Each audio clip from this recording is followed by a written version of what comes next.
Hello everybody and welcome to another third party-ish toy review. Today I'm taking a look at one of the offerings from Wukong. They've already given us a KO version of Masterpiece Grimlock. They gave us a KO version of Bumblebee from, I think it was the Revenge of the Fallen mold. They were meant to give us a Seeker, and now they've gone and given us their version of Warbotron's Heavy Noisy, but with no fear of copyright infringement. They've named it Brawl from Bruticus. Fair dues. This is their Lost Age starting today, the WK-05.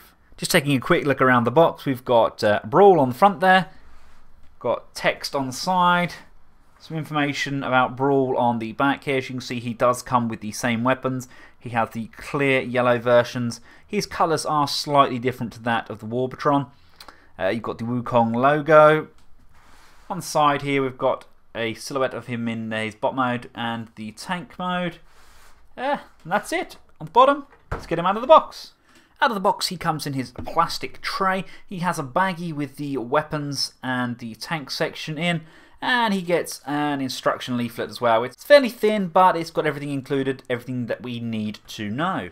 Here he is out of all the packaging. Actually really impressed. He feels very solid to hand. Initial impressions are he's got the same sort of plastic consistency as some of the later Toy World releases. That sort of plastic. And it's good. It's a good, solid plastic. He feels like a very good, robust action figure.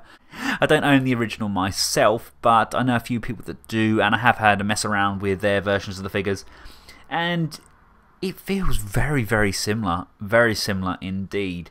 It still has the gripes that I had about the original, like the backpack just kind of sitting there. If you decide to plug the turret on the back there, you do have these side sections coming down.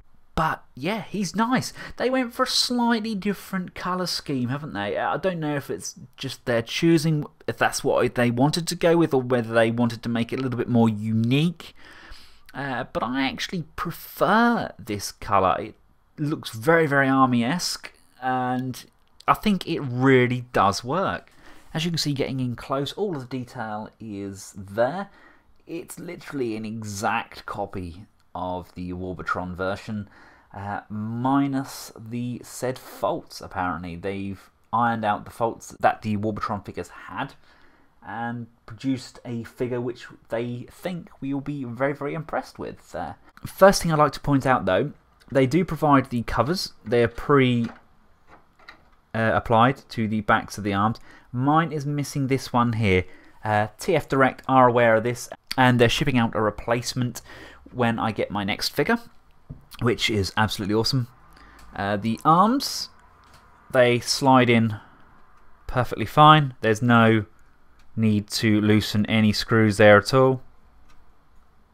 The guns are just on a peg. There's no need to file off any tabs, and he holds together fantastically. He really does. I just love that face sculpt. I love how the light just shines through that light piping. Sometimes I dislike light piping just because it kind of uses up the whole back section of that head and it takes away from the detailing, but I think with these figures it really does work. I do have a small paint blemish on here. I don't really know. It almost looks like dust underneath the paint. Bear in mind I am very close. But if I get a Decepticon logo over there, you won't notice it. But it's still a fault nonetheless. Loving the detailing around the ab section and the impeccable paint applications there. Really top job. Coming down to the legs again. Warbotron really packed a lot of detail into the original mold, didn't they? I never really gave it the love that it really deserved. Absolutely fantastic. Should these be down? Should they be down? Should they be part of the feet? Will that help with balance? Put those down. There we go. Yeah, doesn't really affect him nonetheless, really. It's got plenty of stability on these sections here.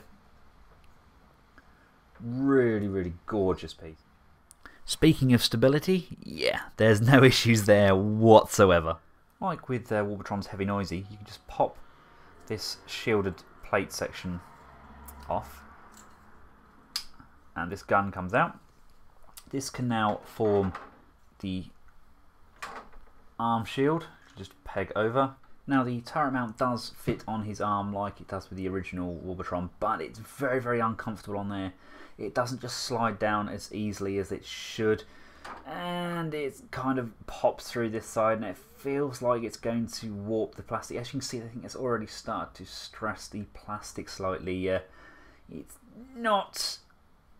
I don't think they've designed it to go on there as smoothly as it should have done. I mean, if I just pop that back off, there we go, it just seems to catch.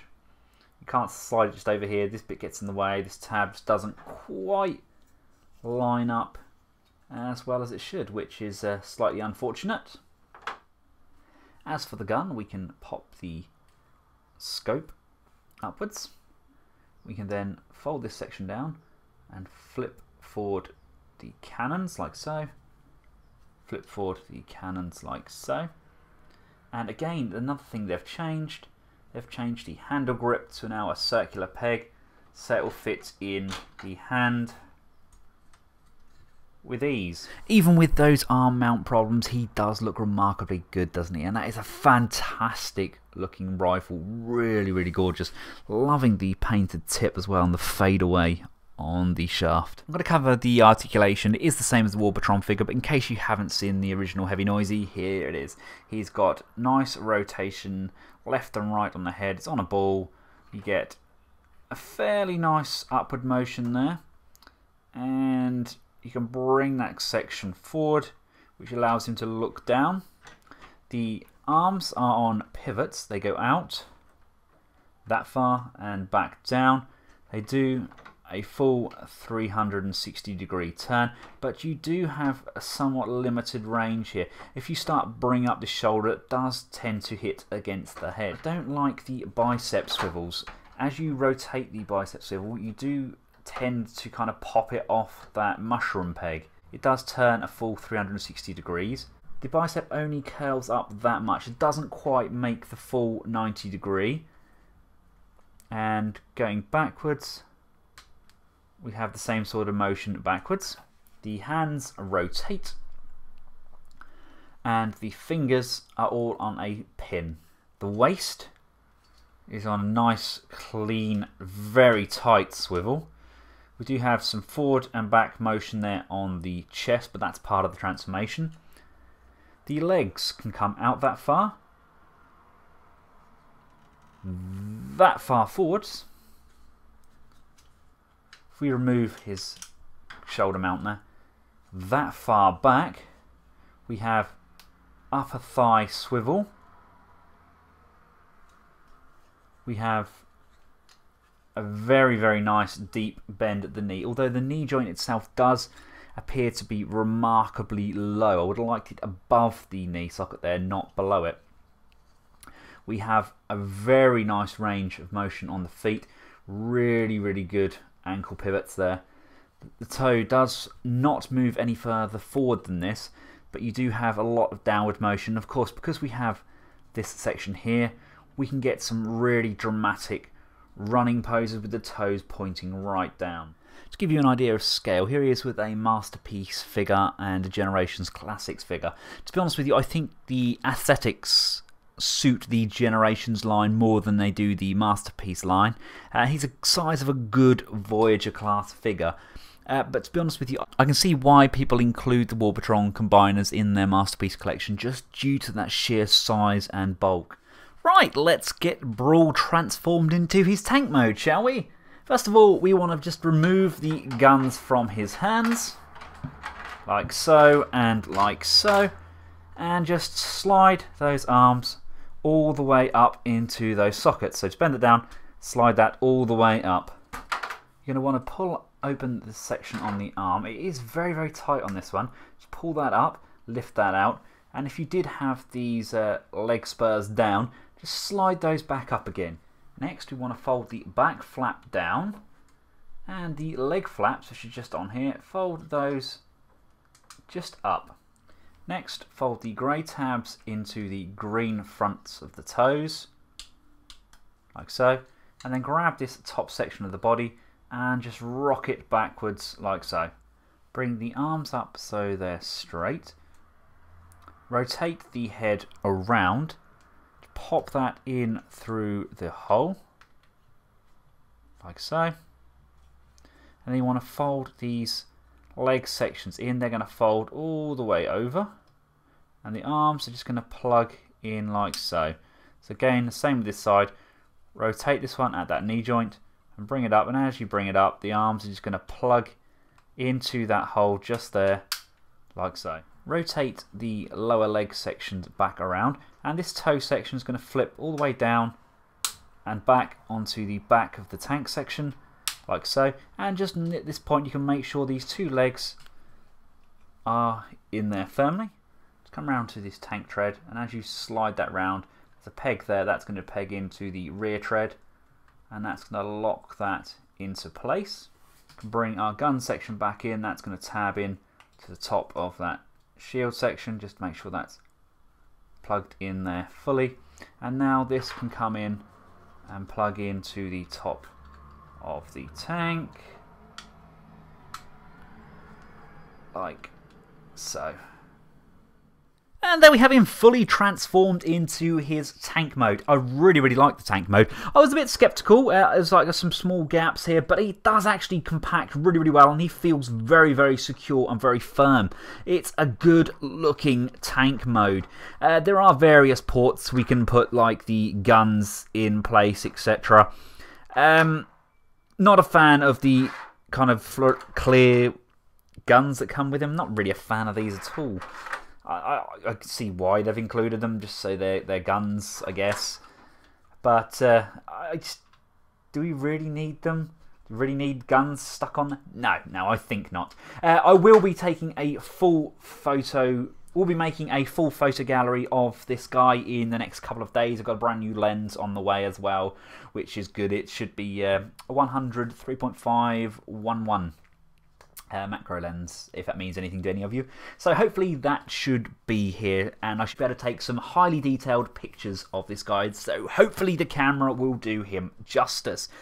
Just to give you guys an idea of his vehicle mode scale, here he is with Brawny and G1 Hot Rod. I mean, the G1 Hot Rod, that's a very good scale. Vehicle mode, I think he's far too small for Masterpiece in my personal opinion. And let's just quickly cover the articulation in the vehicle mode. You've got a nice range of motion on that turret, and it bends there as well. I wouldn't imagine you want to fire it like that, would you? And you do have some left and right motion, but it does kind of get hindered by these back panels. The idea is just to drive forward and lift it up and down. There's no rolling treads on here. There's not even any wheels. I would have liked some small wheels just so it does roll. At the moment, it's kind of power gliding across my base. Through a vigorous Vangelis testing,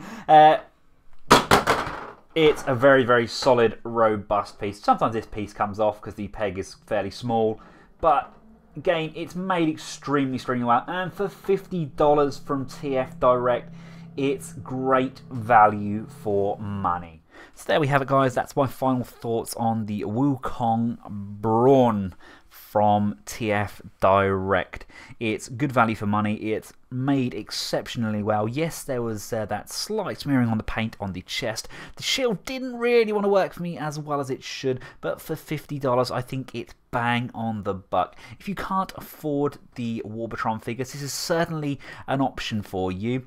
TF Direct does stock both Warbotron and these Wukong figures, so the choice is completely yours. Please click on the link in the description below to go through to the sales page, and if you found this video useful, please give me a big thumbs up and subscribe. If you'd like any comparison shots, please just let me know in the comments section, and I'll link the gallery when it's up and running on the I button up here. You better click through onto Benscollectables.com and view the gallery. Until next time, from myself and Brawl, goodbye.